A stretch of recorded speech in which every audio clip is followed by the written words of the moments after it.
Hello everyone, welcome back. So this is the last week of the course, and I think we have explored many different concepts, a really diverse range of topics, and I hope that we really were able to give you the foundations of nano and quantum photonics. So the first 10 weeks of the course I have tried to avoid a lot of mathematics, but in the 11th week we saw that we started introducing some derivations. It was necessary because this as is a frontier area, quantum photonics, and at some point you will have to bite the bullet and then go through the math.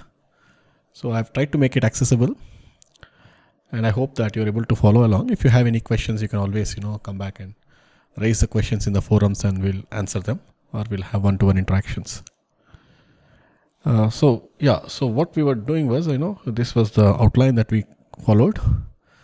So I think last time we talked about the squeeze states and then what the physical meaning.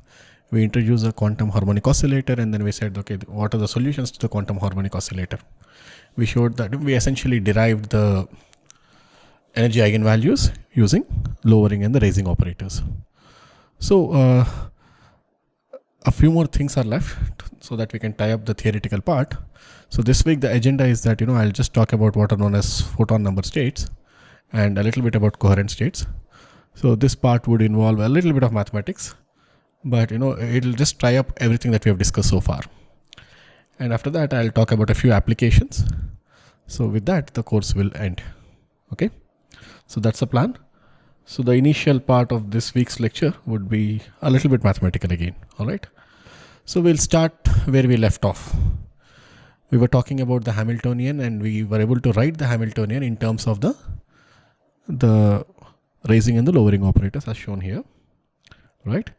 And we also said that we can determine the eigenfunctions of this Hamiltonian provided one state. For example, if you know the ground state, which we derived to be of this form, if you know this state, you can apply the raising operator, you can calculate the next excited states and so on. Okay, so and we also showed the energy eigenvalue of the ground state is half h cross omega, which we have known for some time. Okay, now if you notice this, the expression on the left, you will notice a similarity with something that we have already studied. That is, this Hamiltonian of psi n, I can also write as h cross omega n plus half psi n. Essentially saying that this is my En, right? En is h cross omega n plus half h cross omega, right? So this is effectively your En times psi n. So with this, we can actually define, by comparing, let's say these two equations here, 1 and 2, I can define what I'll call as number operator. Define number operator. That is, I'll call this as n cap, and that I can, by comparing these two expressions here above, I can define this operator as a dagger a. Okay, and we can also define what we can call as a number state. Okay, I'll define number state, and essentially I'll simply represent it by a ket of this form. So this is a ket, Dirac bracket notation. This is a ket. Okay, so what are these number states? Well, we already we are just trying to put it all together. So let's say we were talking about, let's say, the state, number state, let's say, and let's compare with wave function and the energy eigenvalue, energy of the particular state. So first I'll talk of, let's say, the zeroth state. That means there are 0 photons in the field. Okay, when you have that, we know that eigenfunction is psi 0 and its energy is h cross omega. If you talk of 1 photon in the field, this is psi 1 and this is 3 by 2 h cross omega. And if you talk of 2 photons, you can talk of psi 2 and 5 by 2 h cross omega, and so on. So effectively, I can talk of a number state n which has a wave function psi n, and I can talk of n plus half h cross omega as its energy. Absolutely. So the question was, if state 0 represents zero photons, what is the wave function? So, what we are trying to establish is basically an equivalence with the harmonic oscillator, right? In the harmonic oscillator, we understand a wave function. But we said that, the wave function corresponds to certain n number of photons. But when we come down to the quantum level, we'll have to talk about individual photons. So it's an equivalent state. That's it. It's not that really there is a position associated with that. A zero photon, or there's just fluctuations, right? Yeah, and that corresponds to certain energy, h cross omega, which is a vacuum energy, right? Zero photon energy, right? 0 point energy. So that's it. So the wave function as such doesn't have, but we are just trying to compare it. Because for example here, even before, right, when I said this wave function, what does it mean? See, for a classical harmonic oscillator, I can talk of a position and then I can talk of this energy and so on. But as you were raising last time, so this mass itself has no meaning, right? So if you have so this is basically just to continue the equivalence.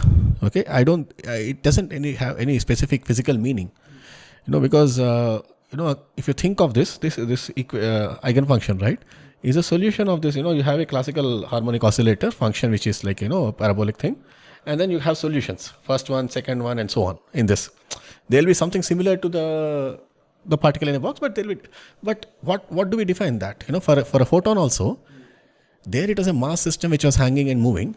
Here it is basically energy between electric and magnetic fields. That's it. Okay, so it doesn't really have any physical, in a position there's a photon there like that. Okay, we're not talking about a localized photon. All right. Okay, so this is how. So this is basically just to continue the equivalence.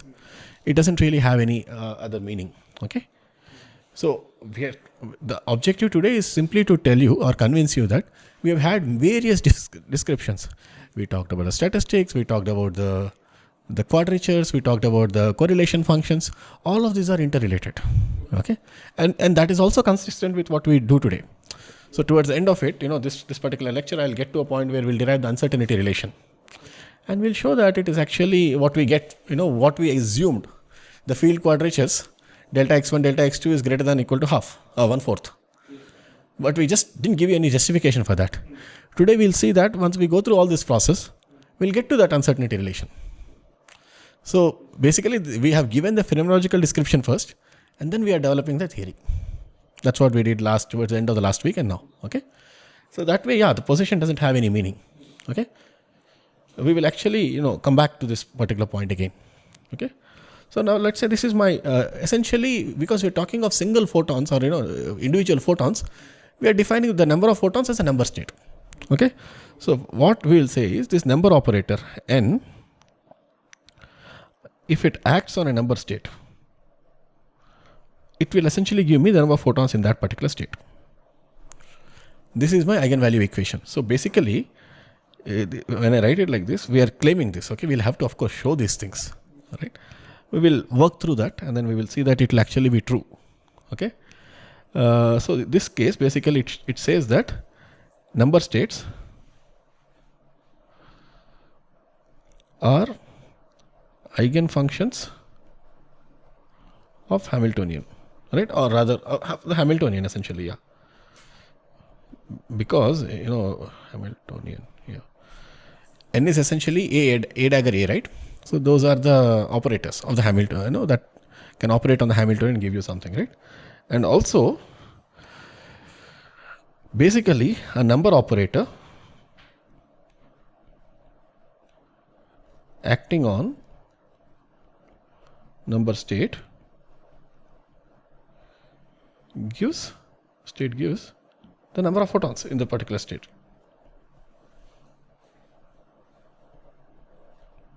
That's it. Okay. All right. So these are eigenstates. I can also conclude that these eigenstates are orthonormal. Eigenstates are orthonormal. We saw that in the particle in a box problem as well. So essentially we are claiming that if you have two states, let's say n bar, n prime, this will satisfy this orthonormality relation. This is basically Dirac bracket notation, or rather Dirac bracket approach to write an inner product. If you take an inner product of both two wave functions, it will turn out to be Kronecker. So if n equal to n prime, then you have 1. If n is not equal to n prime, you have 0.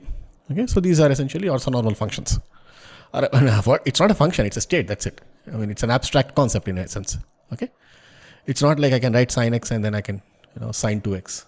Not like that. Okay, yeah. Okay, so these are the states we are defining. What is it actually, what does it imply?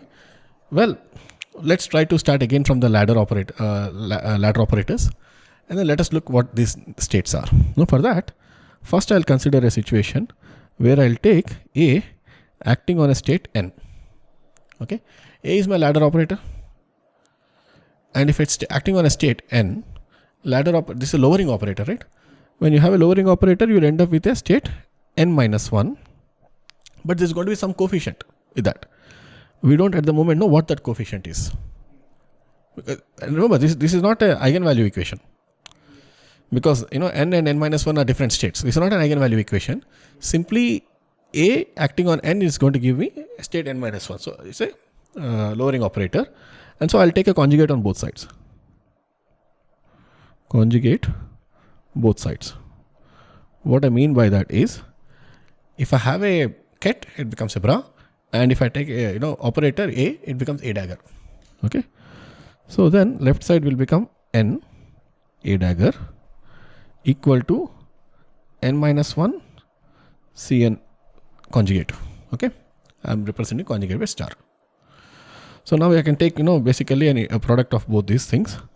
So I'll end up with n A dagger A, this one, right, is going to be equal to Cn square times n minus 1 n minus 1. Okay, correct? So the left hand side of this is what? A dagger A is a number operator acting on a number state n, gives me the number of photons in that particular state.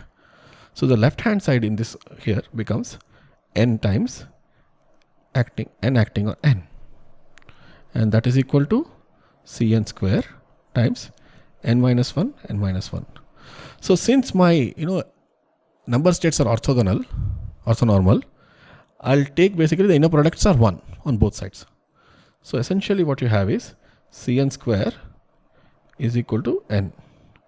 That implies A acting on number state n gives me square root of n times n minus 1. Okay. Again, we will actually in the next lecture we'll talk about what are called as coherent states, which can be constructed from number states. A coherent state is not okay. We'll construct that in the next lecture. It will become why these are necessary. It will also become clear. Remember, in our previous discussion, we said coherent state is a minimum uncertainty state. Okay, are the number states minimum uncertainty states?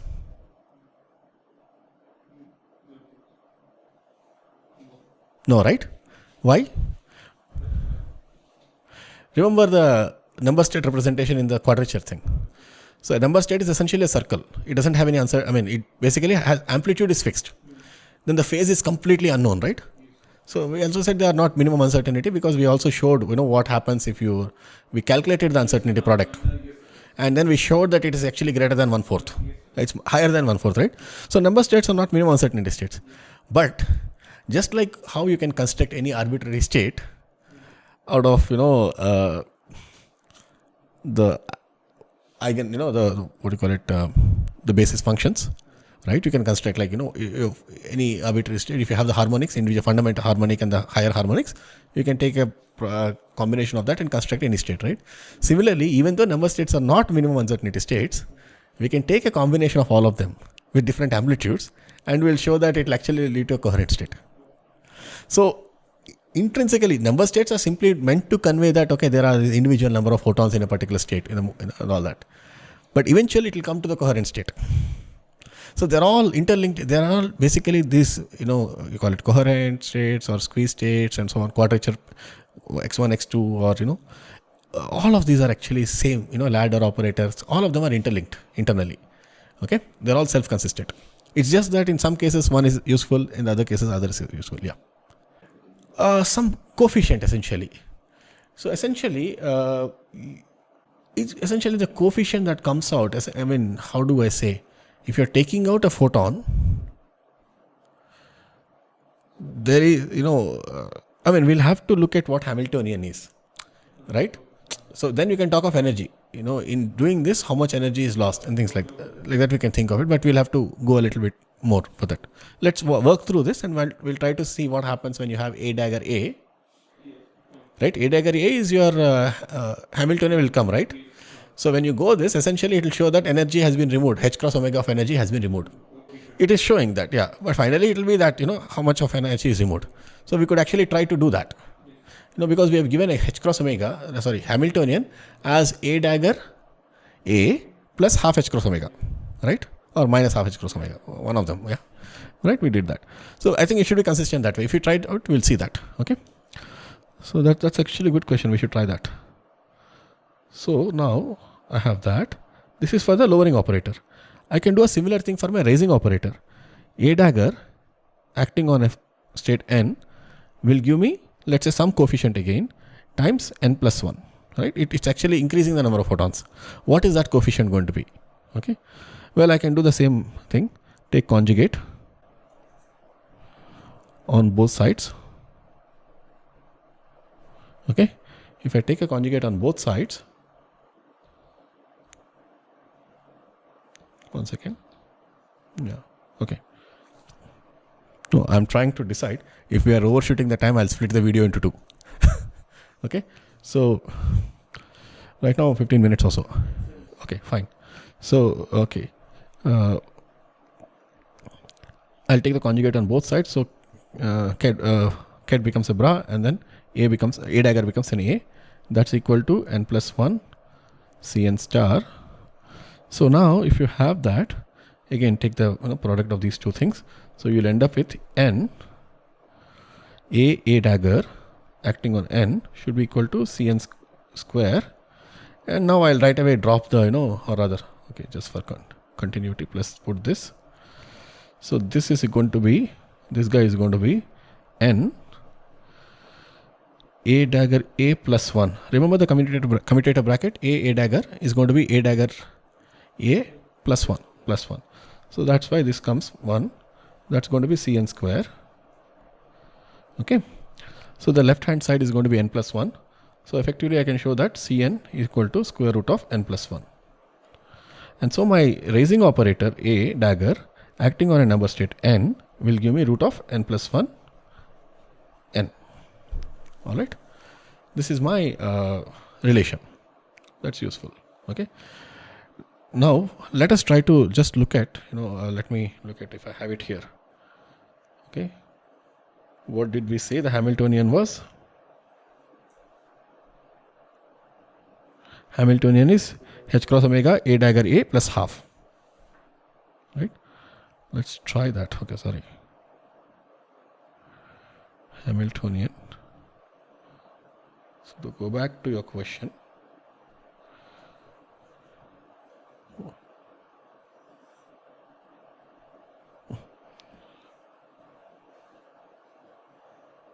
Okay. Hamiltonian is H cross omega A dagger A plus half, right? Now, if I say A dagger A is acting on a state n, or rather, I think we are simply rotating in circles around the same thing. A dagger A acting on a state n is going to be equal to, this is going to be square root of n acting on, this is going to be a coefficient A dagger acting on n minus 1. N will become n minus 1. Then, if A dagger acts on n minus 1, it becomes n again. So this is n, and again the state n. Well, we just showed that number operator n is simply going to be coefficient times n times the number state. Number operator acting on a state will give you n the number of photons in the state. That's it. Now, if you want to apply it to Hamiltonian, then we have to consider this plus half as well. If you do that, this whole thing Hamiltonian acting on a number, plus half h cross omega will come out. We'll have to clearly see what is the relation. Okay. But see, I can't. Will be nh cross omega basically. The number of photons in that field, whatever. Hamiltonian is the total energy. So basically, it is giving you, if you take the h, right? If I write it in these terms, like what? Okay. Okay. I'll remove this here. If you say h is acting on, let's say, number state n. Okay. What will that be? That will be h cross omega acting on a dagger a plus half acting on number state, right? So that essentially, n plus half h cross omega will be there anyway, plus a dagger a acting on n, right? So this will be effectively n plus half h cross omega acting on n.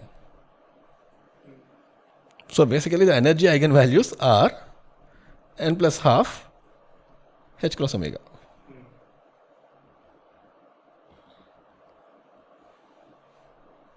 En are essentially n plus half h cross omega. That's it. So number state is an eigenstate of the Hamiltonian. And when it acts, like Hamiltonian acts on a number state, it gives you the total energy in the system. If you have an n number of photons, we have the total energy to be n plus half h cross omega. That's it. Okay. So it's just whichever way you come, you'll come to the same answers. Okay. It's just that in some places, one interpretation or one approach is easier to understand. Okay. All right. So there is one more. Yeah. So these are the photon number states essentially. Okay. Now we can actually, we have seen this before, but let us just, for the sake of continuity, or rather completeness, let's try to see what happens when you have a dagger acting on a vacuum state. What do we get? We get essentially the first state, a state containing one photon. Right. Similarly, if I take a dagger acting on a state containing one photon, I get square root of 2 times second state. Two photon state. A dagger acting on 2 photon state will give me square root of 3 photon state, and so on. A dagger acting on 3 will give me square root of 4 photon state. Okay. So now what I'm trying to get at is, if I have, let's say, I can just rewrite this state containing 4 photons, I can write it as 1 over root 4 a dagger of 3 photon state. That I can again write it as 1 over square root of 4 into 3 times a dagger square 2 photon state. I can further, basically I'm just rearranging, and you know already where it goes. 4 into 3 into 2, a dagger of 3, 1 photon state. So square root of 4 into 3 into 2 into 1, a dagger of 4, 0 photon state, vacuum state. So essentially what we are saying is, if you know a vacuum state and you know the rising operator, you can construct any state. So essentially what we have is generalizing an n photon state can be constructed once you know the square root of, once you know the 0 photon state or vacuum state, and then I can have it simply a dagger acting n times on the vacuum state divided by the square root of factorial. Okay, this is any general state. Okay, we will again reuse this, that's why I just introduced it. Okay, and before I close the discussion on the the photon number states, I would like to just take a little bit of time and then talk about the properties of the, this is not,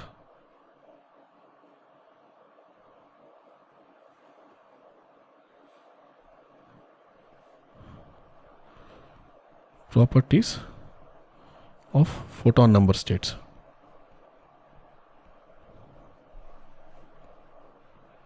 Okay. So we already talked about orthonormality, right? So now let us see. This is simply, evaluation of these brackets. Let's say if I take for A acting on a state n and I take inner product with the same n, what do you expect will happen? This is going to be square root of n times n acting on n inner product with n minus 1. Orthonormal states, so this goes to 0. Similarly, if I take n acting on, let's say A dagger acting on n, I can show that this is going to be square root of n plus 1, n acting on n plus 1, so n and n plus 1 inner product, so this is going to be 0 again. Okay. So the only states that will survive are where one of them is lower, correct? So if I have, let's say, n minus 1 A acting on n will give me square root of n minus 1 inner product with itself, so square root of n. Similarly, if I have n plus 1 A dagger acting on n, it will give me square root of n plus 1. Okay, the inner products of the number states are going to be 0 if with itself. Okay, if it's a lowering operator, you have to take inner product with the n minus 1 state, and if it's raising operator, n plus 1 state. Only these states will have non-zero. Anything else will be again 0 because they will not, they're orthonormal to each other. All right. So this is basically what I wanted to discuss. This is, in a sense, it gives some completeness to this idea of the photon numbers that we are talking about, because we started out when we talked about quantum nature of photons, we are talking about these individual photons, and this is how we represent them. Okay. For example, you are having a cavity interacting with a field. The field has, let's say, few photons. Then we have to, cavity, releases a photon, it comes into the, the field, gives out a photon and it goes into the cavity, again comes back. It can have interactions, kind of Rabi splitting and so on. We talked about Rabi splitting in the context of the fields, how the splitting happens in terms of larger fields and, high Q cavities and so on. But even we can talk of Rabi splitting in the case of these photon states. So just like we had the dress state there, where the cavity and the field combination gave you a dress state. Similarly, you can get essentially dress states in the quantum limit, and that's called as Jaynes-Cummings ladder and all that. It's not necessary. We will not get into all that, but they're all there. So once you understand this, those concepts should be simple from what we have learned. All right. So any questions? All right. If not, I'll stop this lecture here. I'll again continue in a moment with the next part, where we will talk about how to relate quadrature operators and derive the uncertainty relation. All right. We'll do that. Thank you so much.